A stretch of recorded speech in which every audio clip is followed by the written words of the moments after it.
Pour la prédication de ce matin, nous allons lire un livre biblique presque en entier. Alors, ce n'est pas le prophète Ésaïe, ce n'est pas l'Épître aux Romains, rassurez-vous.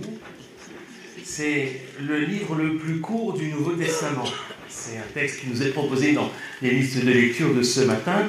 Ce livre, dans votre Bible, il doit tenir sur une page, ou une page et demie maximum. C'est l'Épître de Paul à Philémon. C'est le livre le plus court du Nouveau Testament. C'est une petite lettre très personnelle adressée à un certain Philémon, notable chrétien de la ville de Colosse.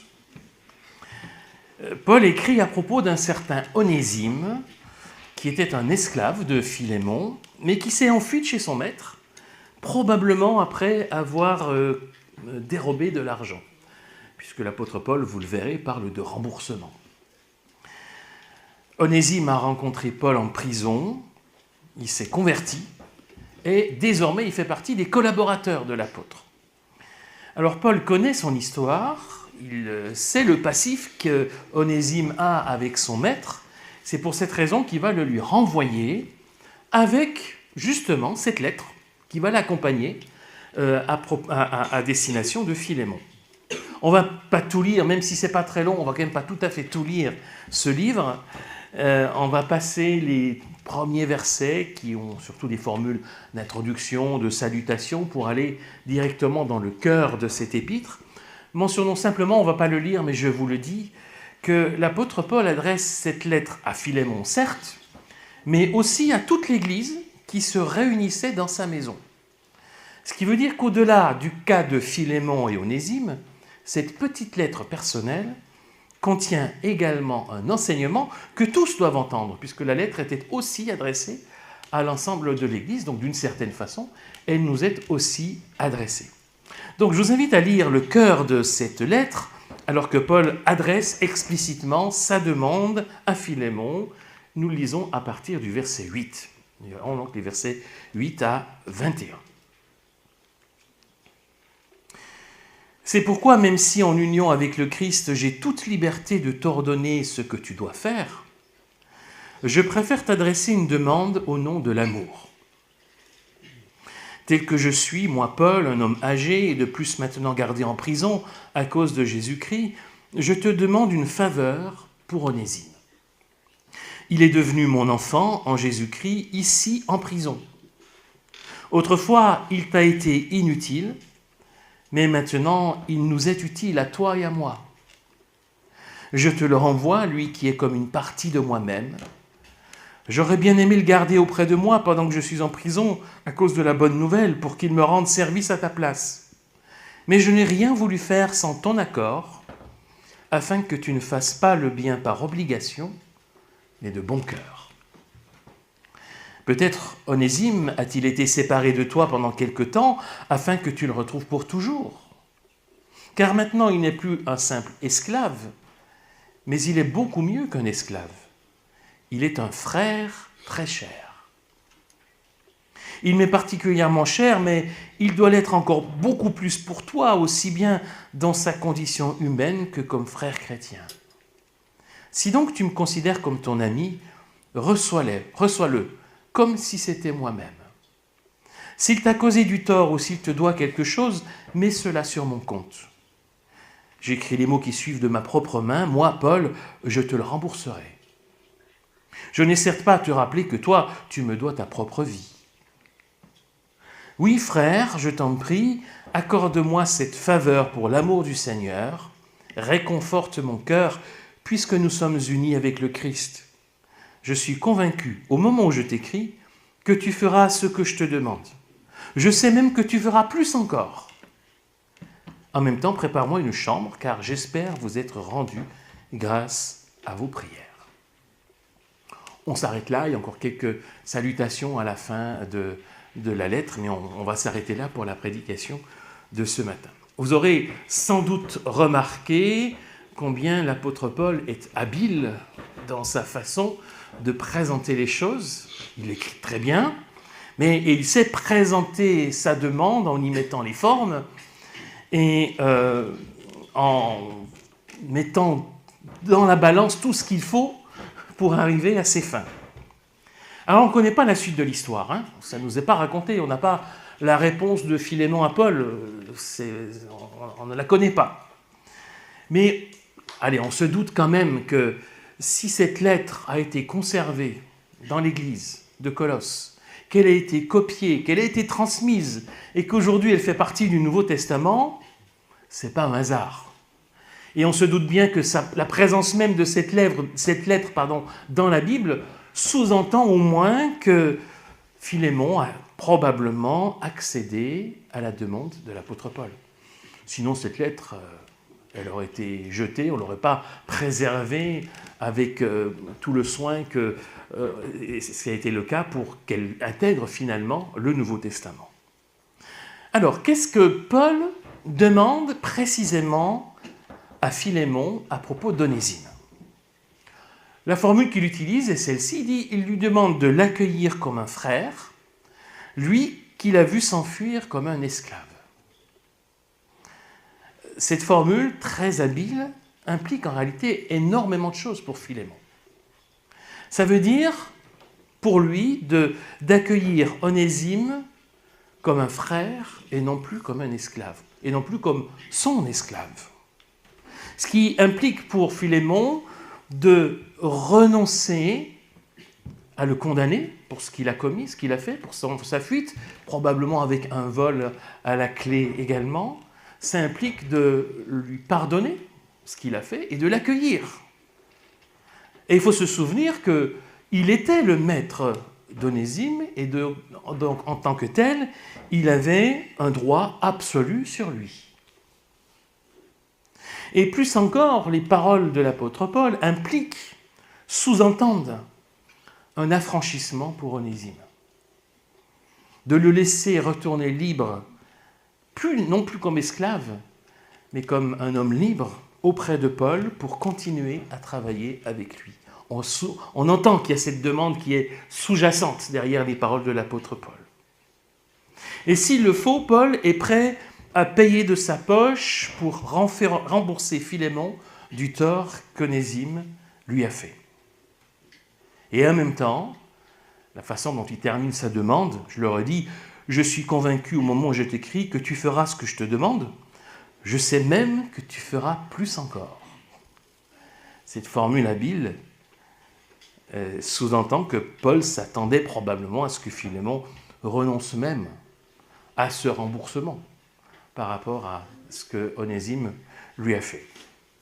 Donc vous voyez, là, encore une fois, on voit l'habileté de l'apôtre Paul, la façon de présenter les choses, mais il faut mesurer l'ampleur de la demande que Paul adressait à Philémon. Ce n'est pas rien de non seulement ne pas condamner l'acte que son propre esclave lui avait commis quelque temps auparavant, mais même l'accueillir, voire l'affranchir. Oui, c'est pas rien cette demande adressée à Philémon. Et on peut tirer quelques leçons, me semble-t-il, de cette petite lettre personnelle et de cette demande, cette lettre singulière à Philémon, qui est tout à fait assez unique dans le corpus du Nouveau Testament. Il me semble qu'elle est une illustration tout à fait concrète du changement qu'opère en nous l'Évangile. La bonne nouvelle de Jésus, elle opère un changement en nous, et pas seulement un changement intérieur, mais aussi un changement par de nouvelles relations. Voyons ça un peu plus en détail. Dans son argumentation, Paul insiste d'abord sur un événement qui a tout changé, c'est la conversion d'Onésime. Par le biais du témoignage de l'apôtre. C'est la formule du verset 10. « Il est devenu mon enfant en Jésus-Christ, ici, en prison. » Cette formule laisse entendre qu'Onésime s'est converti auprès de Paul et qu'il y a du coup même aussi un lien intime et fort qui s'est noué entre les deux. Et pour développer ça, l'apôtre Paul joue sur le nom Onésime. Onésime, en fait, ça voulait dire « utile ». C'est un nom qui convient bien à un serviteur, à un esclave même plutôt. Vous savez, il est même probable que c'était prénom, un nom assez commun pour les esclaves, utile. Et au verset 11, l'apôtre Paul dit « Autrefois, il t'a été inutile, mais maintenant, il nous est utile à toi et à moi. » Onésime a découvert sa véritable utilité désormais. Non plus d'être esclave, mais d'être chrétien au service du Seigneur. Et de pouvoir aider Paul même dans ce service-là.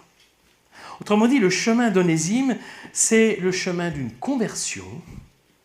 Et on peut même voir dans son histoire une illustration de ce que le salut en Jésus-Christ nous apporte. Le commencement d'une vie nouvelle. Ben oui, il était esclave en fuite et il devient collaborateur de l'apôtre Paul. La découverte de sa véritable identité, son nom, Onésime, prend désormais toute sa signification. Il est vraiment utile désormais, utile au Seigneur. Et puis, l'entrée dans une famille spirituelle. Lui qui était esclave devient maintenant un frère. Et l'exemple d'Onésime, son chemin, son parcours évoqué finalement en arrière-plan de cette petite lettre, nous rappelle que la bonne nouvelle de Jésus-Christ nous offre la chance, la possibilité de recommencer une vie nouvelle, toujours. C'est l'occasion d'un nouveau commencement, qui que nous soyons, quoi que nous ayons fait, cette bonne nouvelle nous donne l'occasion d'un nouveau commencement. Et comme Onésime est devenu vraiment utile, nous découvrons qui nous sommes vraiment en Jésus-Christ. Comment nous pouvons être véritablement utiles. Utiles pour le Seigneur, utiles pour notre prochain. Et nous entrons, enfin dans une famille nouvelle, celle des croyants, cette grande famille des croyants dont nous sommes une petite partie ici ce matin, mais des croyants qui deviennent pour nous de véritables frères et de véritables sœurs.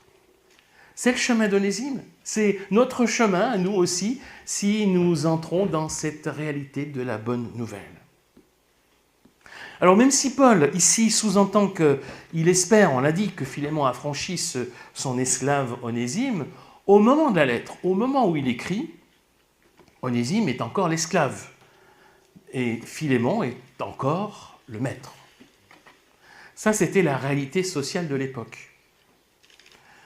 Vous savez sans doute que la société romaine reposait largement sur l'esclavage. On estime, alors c'est difficile d'avoir les chiffres exacts, mais aujourd'hui on estime que plus d'un quart de la population dans l'Empire romain était esclave. Ça veut dire ici, une personne sur 4 ici serait esclave dans l'Empire romain. C'est énorme. Ça a un poids énorme, gigantesque. Alors il faut se dire que ces esclaves de l'Empire romain, ils faisaient partie de la maison, de la maisonnée. Et ils pouvaient être parfois, souvent, très bien traités dans la famille. Ça ne veut pas dire qu'ils étaient enchaînés toute la journée. Ils exerçaient de nombreuses professions, parfois des professions très importantes pour la société, mais en tant qu'esclaves, ils n'avaient aucun droit individuel. Ils étaient quand même, en tant qu'esclaves, la propriété de leur maître. Utile. Vous savez, comme un outil est utile, c'était rien de plus que cela, finalement, dans la société, un esclave. Ils étaient considérés comme des biens, pas des personnes. Et dans les premiers temps de l'Église, il y avait pas mal de chrétiens aussi qui étaient des esclaves. Dans les églises du 1er siècle, il y avait des esclaves. Et d'ailleurs, c'est tout un défi parce qu'il y avait sans doute dans l'Église des esclaves et des maîtres. On mesure peut-être difficilement, nous, dans notre contexte aujourd'hui, l'écart social que ça pouvait représenter, mais on a des reflets de ça, puisque l'apôtre Paul, dans plusieurs de ses épîtres, donne des recommandations aux esclaves et aux maîtres. Et il s'adresse à des chrétiens, il s'adresse à des églises. Donc ça, c'était une réalité dans l'Église des premiers temps. Alors, il ne faut pas s'imaginer Onésime revenir auprès de Philémon, les mains dans les poches, en sifflotant, comme si de rien n'était. Donc, quand on prend en considération cette réalité-là, sans doute que Philémon n'en menait pas large en allant à Colosse, même avec cette lettre de l'apôtre Paul. Conscient aussi, sans doute, du tort qu'il avait pu faire à son maître dans sa fuite et en emportant sans doute une part de l'argent de son maître, et sans savoir forcément, sans avoir l'assurance, la certitude d'être bien accueilli. Il ne peut pas le savoir.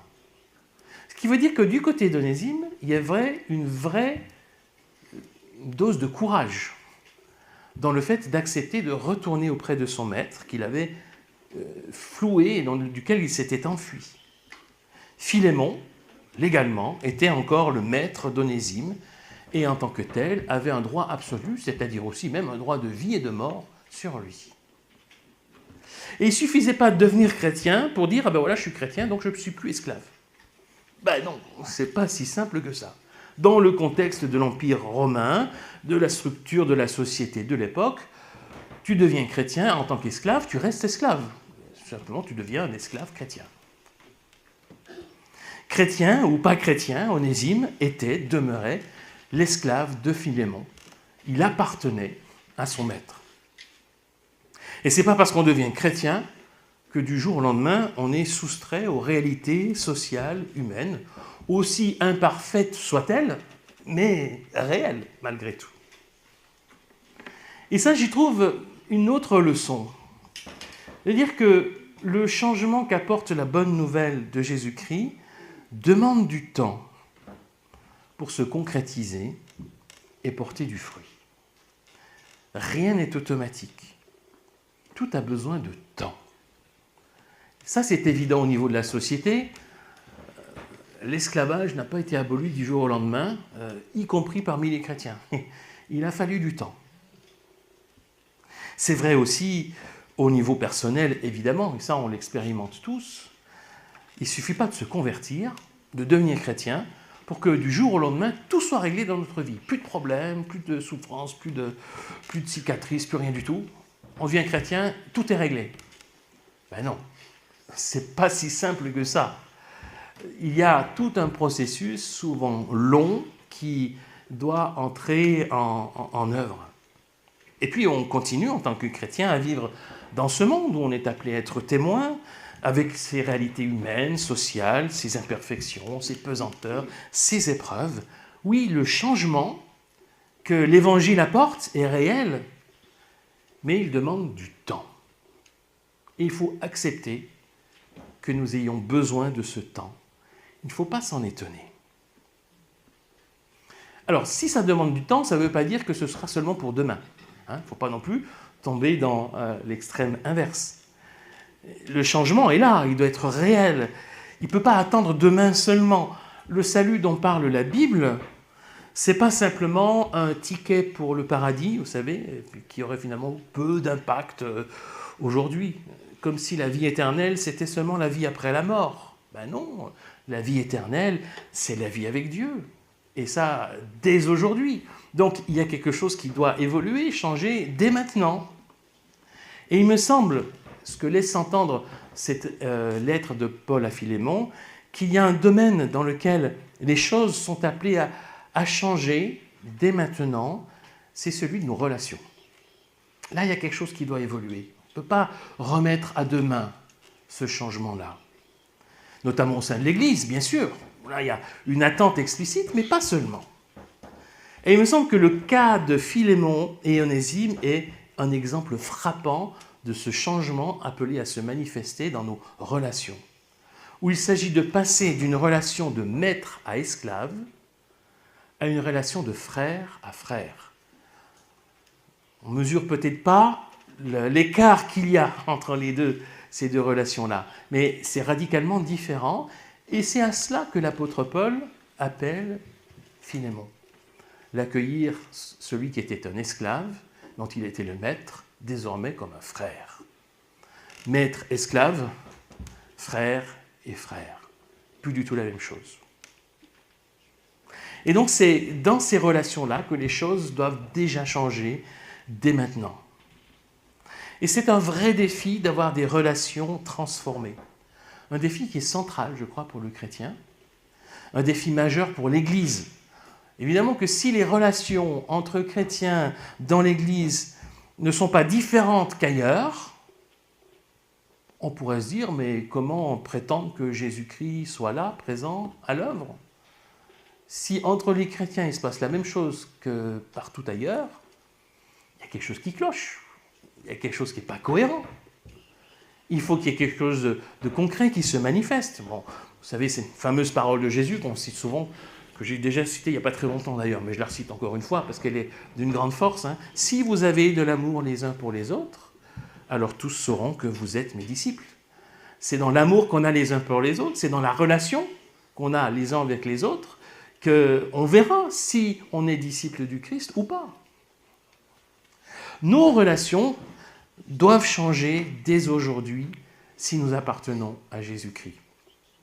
Et ça, évidemment, prioritairement au sein de l'Église, puisque nous sommes frères et sœurs, il faut que ça se voie, que ça se manifeste, mais aussi plus largement pour accueillir l'autre de façon nouvelle, lui donner une nouvelle chance, vivre dans la grâce. Est-ce que je suis prêt à entendre l'appel de Paul à Philémon comme un appel à vivre différemment mes relations aux autres, y compris ceux qui m'ont causé du tort?